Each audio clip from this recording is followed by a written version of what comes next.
Greetings and welcome to yet another episode of Into Zimbabwe, proudly brought to you by the Zimbabwe Human Rights Monitoring Platform. I am Liam Kaninga and I am your host. Compliments of the new season. Now let's get into today's business. Well, this week on this episode, we'll be looking at, firstly, whether or not civil society organizations should be granted essential service status. Then secondly, we're going to get a recap of the human rights situation in Zimbabwe since the beginning of January 2021. And this has been marked by, firstly, the incarceration of Honorable Job Scala, MDC Alliance National Vice Chairperson, as well as legislator for Zengeza West constituency. Then secondly, the arbitrary arrest of Fadzai Mahere, the national spokesperson of MDC Alliance. And thirdly, the arrest of student leader and UZ student Alan Moyo. Now, the context that is being set by the beginning of January 2021 is that the human rights situation in Zimbabwe is under siege as the democratic space is shrinking, given that the targeted arrests of opposition leaders, student activists, as well as many other citizens in the Zimbabwe is raising alarm and concern such that the closure of the nation under lockdown calls for civil society to be also granted essential service status to give checks and balances, monitoring and reportage on the human rights situation and dispensation of constitutional rights and the rule of law in Zimbabwe. It also will act as an issue of protecting transparency, accountability, and proper management of COVID-19 resources. Given that it has a precedence of last year when the former Minister of Health, by then Honorable Obadiah Moyo, was caught embezzling 6 million worth of COVID-19 funds. Yes, he was prosecuted. Yes, he was relieved of his duties, but we ought to deter the situation and ensure that the people's right to life and health will not be tampered around with again. And this calls for the granting of essential service status to civic society organizations and human rights defenders. So, panel, please stay tuned.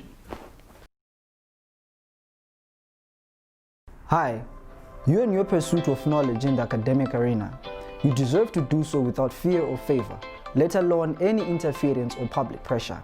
Your government has to make available all the resources you need to learn and ensure that you manage to express your thoughts and opinions without cohesion or fear of victimization. Now that's academic freedom. But is this demand true to your case? The Zimbabwe National Students Union, ZINASU, in conjunction with Denmark National Students Union, DSF, present Free to Learn, a weekly series focused on discussing academic freedom as a fundamental right. So I, Liam Kaninga, invite you to participate on the show as I interact with influential figures on the academic arena. Catch the new show every Monday on these platforms.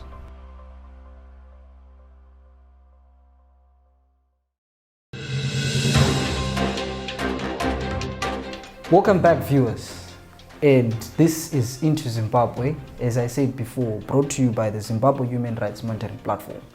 And our topical discussion today is whether or not civil society organizations or human rights-based organizations should be granted essential service status in Zimbabwe.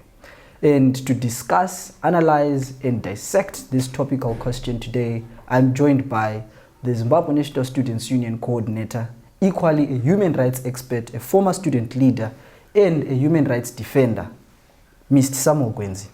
Thank you, Mr. Leon. Thank you welcome for to the show. to this show. Yeah. Surely. So, Mr. Gwenzi, the question as it poses, should CSOs or human rights-based organizations be granted essential service? I think the civic society organizations should be granted essential service in terms of monitoring the COVID situation and equally the promotion and protection of human rights in the country, and equally become partners of government in terms of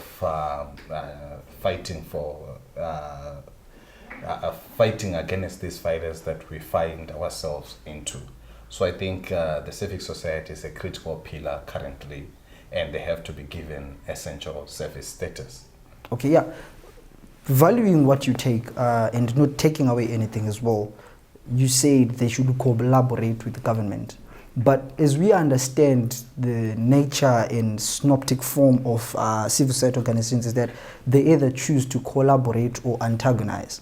And we've seen that with the current status quo, most civic organizations have chose to antagonize.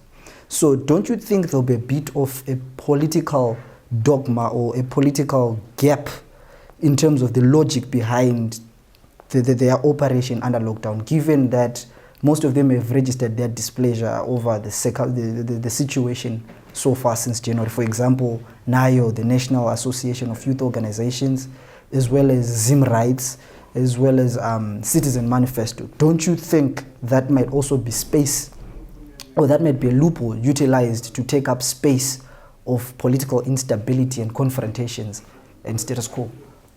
The key mandate of civic society is to aid the livelihoods and the space for participation of citizens. And I've seen nothing wrong in terms of collaboration with government. Instead, it's one of their critical mandates to work with government. But also they are supposed to be the torch bearers in terms of putting accountability and ensuring accountability by the government in the provision and realization of the Constitution of Zimbabwe. So I believe the current state of the political and economic situation that we find ourselves in Zimbabwe is that the government has been targeting key human rights players who are part and parcel of the broader civic society in arresting the student leaders such as Alan Moyo, in arresting political activists such as the MDC spokesperson Fadzai Mahere and Job Scala.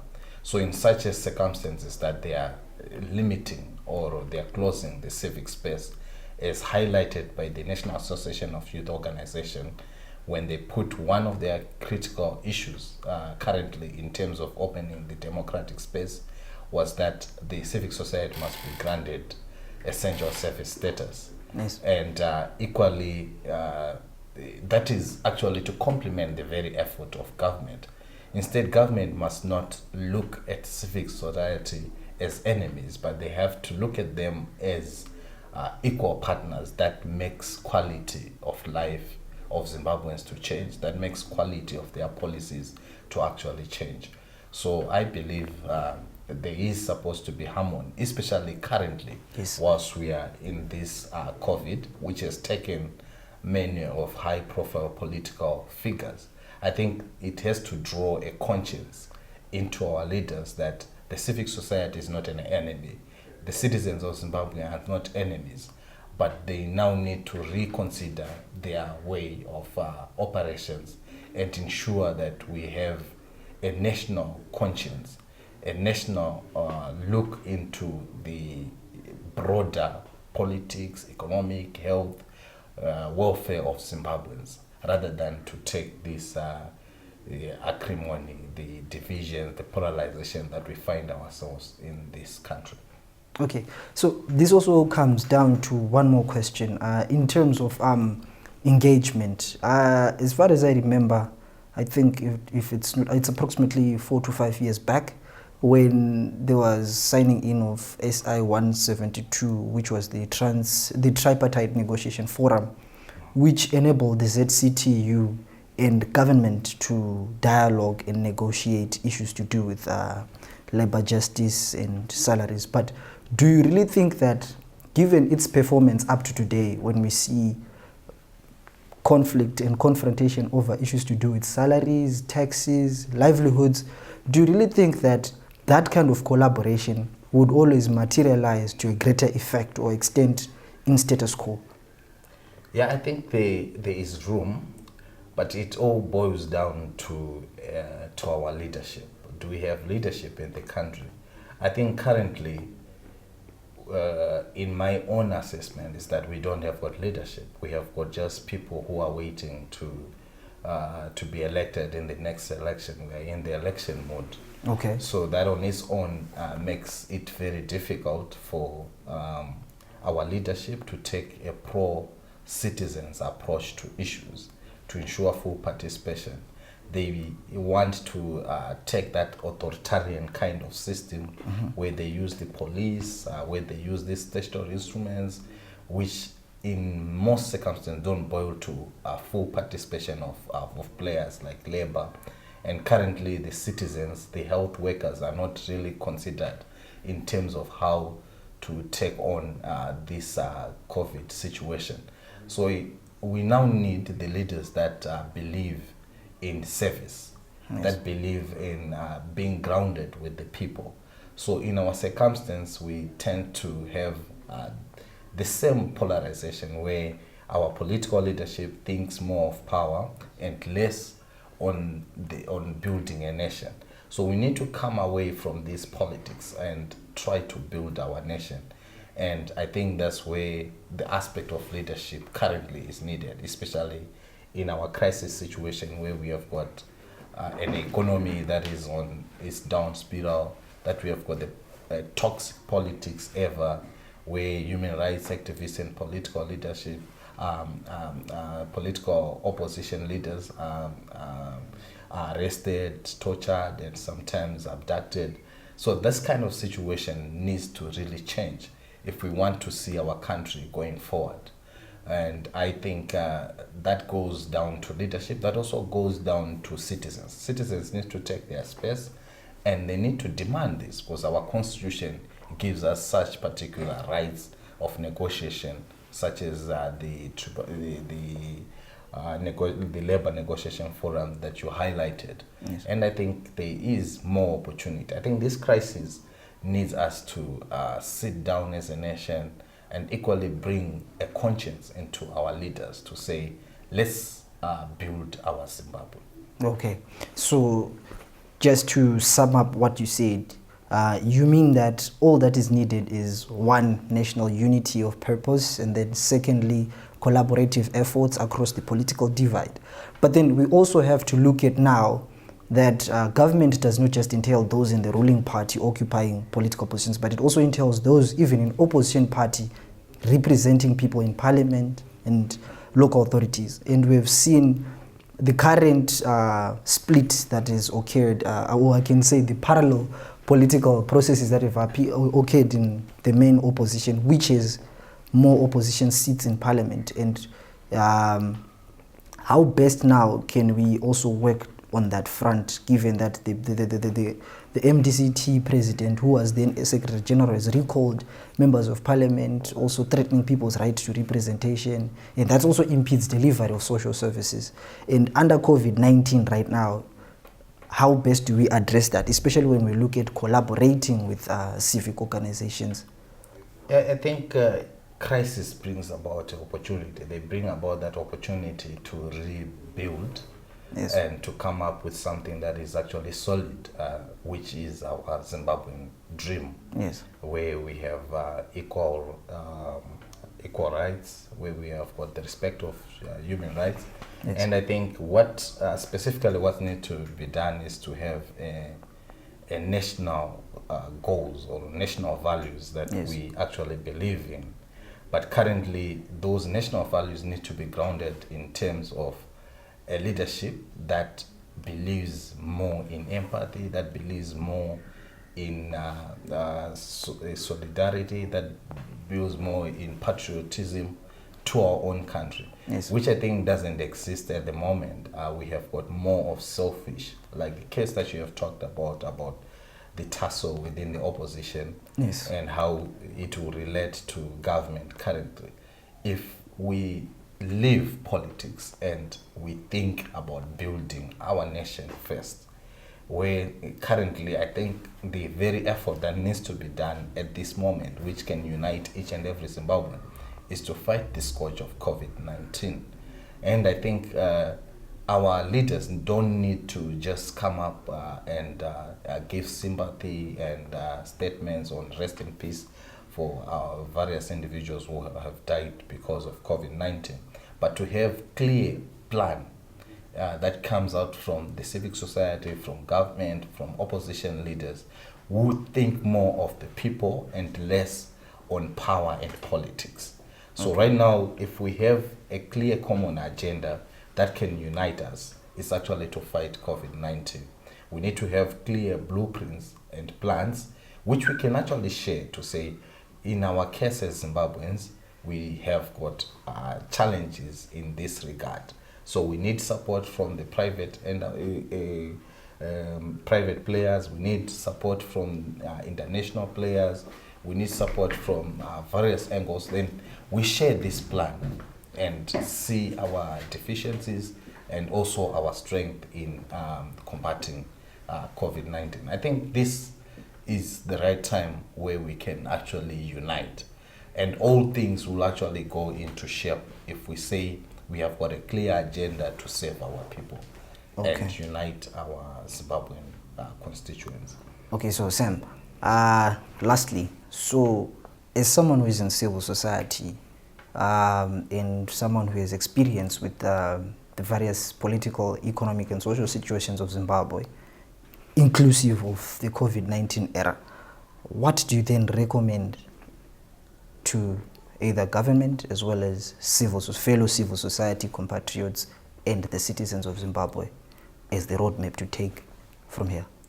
Yeah, I think if we had looked into issues that has been highlighted by the National Association of Youth Organization, NAYO, they've highlighted the need of respecting human rights as the key aspect, and to ensure that there is actually the release of all political prisoners that are actually in prison right now. Yes. Then there is need to have a clear plan that involves civic society, government, and opposition players in terms of combating COVID-19 currently. Yes.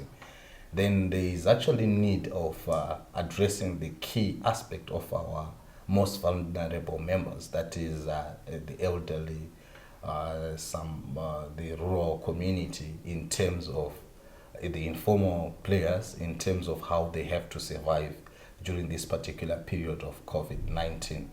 So I think basically there are a few issues that needs, and actually one of the other issues is to ensure that at this time and moment we adhere to the World Health Organization guidelines. Yes. In terms of fighting COVID-19. But I urge the government to take seriously the engagement and participation of civic society players and actually the opposition. I think this is also one of these critical elements of uniting every force in terms of addressing the situations that affect us as Zimbabweans. Yeah, true, because equally the government spokesperson or permanent secretary of information and publicity, Mr. Nick Mangwana, posted on his Twitter, I think that's 2 nights ago, where he said it is a time to unite against COVID-19. So I hope in the most genuine of sense, that is also what equally all those in government are also thinking. And just as you said, there is need of unity of purpose, and that also comes down with granting civil society organizations essential service status, right? But then, just for controversy's sake or for interest's sake, we need to also understand, what's your perception on the vaccine? Yeah, I think we have had vaccines, the polio vaccines, and equally currently Zimbabwe needs this vaccine more than ever before. But it sounds like the government is not clear in terms of rolling out the vaccine, in terms of how they are going, where they are going to purchase this vaccine. And I understand that there are various notions that comes out from religious leaders. The controversial statement that came from Pastor Makandiwa, Prophet Makandiwa, in terms of going against the aspect of vaccine. But I think we are in a science generation, and I think various countries have already rolled out various maps in terms of saving their own nation from this virus, from this situation that we find ourselves in. So I think our government need to be open enough, need to be clearer in terms of how they're going to roll out the vaccine issues. And personally, I'm willing also to get vaccinated. Okay. Yeah. Okay. So, thank you, Mr. Gwenzi. So, this is how you have it, fellow viewers. This is Mr. Gwenzi, the Zimbabwe National Students Union Coordinator, a human rights expert, a human rights defender, as well as a seasoned activist in the human rights discourse of Zimbabwe, who is saying that, yes, civic society organizations and human rights-based institutions should be granted essential service status because, one, they help in policing the dispensation and delivery of human rights. They will monitor the respect and conduct of government towards human rights and also the delivery of social services, as well as to ensure that there is transparency in government's dealings with resources, especially during this time, as well as also that it will be a necessary way of uniting the nation towards the cause of fighting COVID-19. And he gave his opinion on the vaccine, and he also gave us some clarity on certain, answering to certain notions and perceptions, or maybe misperceptions around the issues to do with vaccine. So this was Into Zimbabwe. My name is Liam Kanenga, and I am your host. See you next week.